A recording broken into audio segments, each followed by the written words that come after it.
So I'm going to keep going. And the question is, how does one remain balanced and grounded being a wife? So this is specific, being a wife when your partner isn't necessarily on the same path, when they are still plugged into the matrix, basically.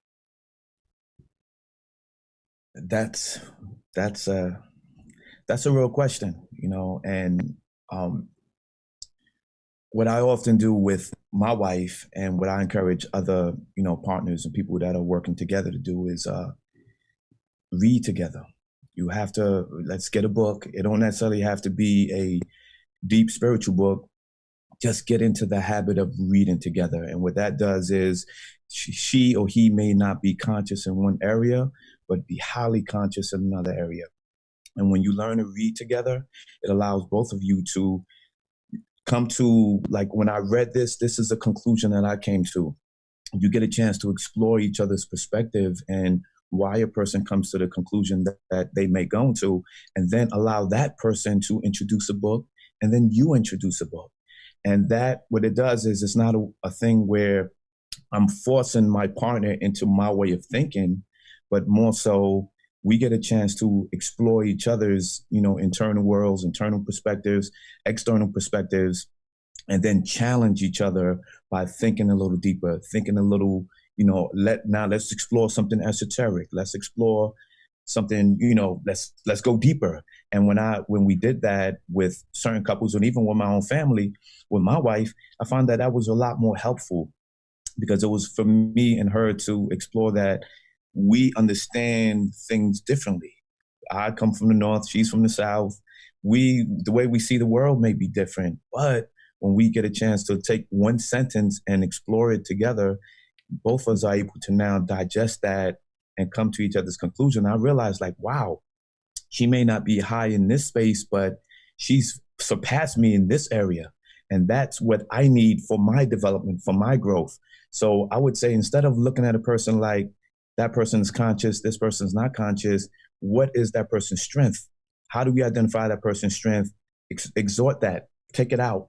Let's play with that. Let's explore that deeper, and then begin to get into more open dialogue. So reading together, I feel, there's a very strong centralized point for couples. I think that's very powerful and also very concise.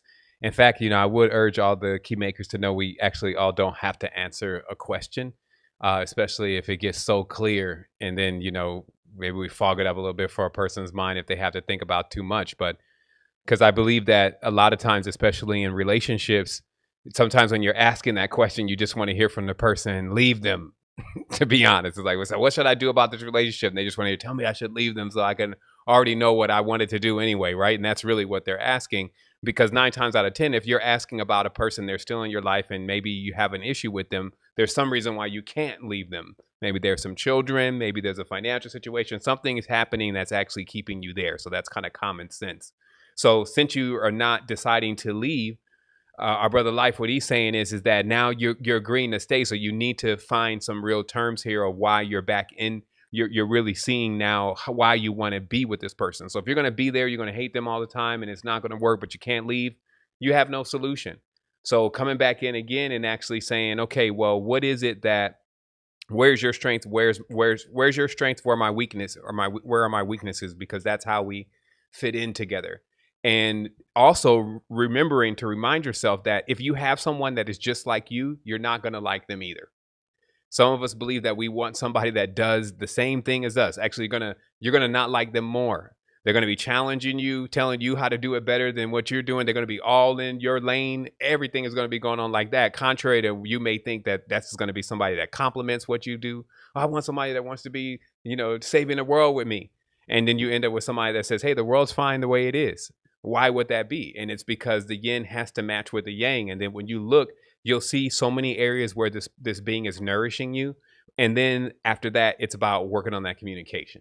And this is what Life is saying: get in there and start to work on activities that get you two into communicating, and where you're not bringing in that conflict, and this is what you're not doing, and then sparking off and triggering those same things again.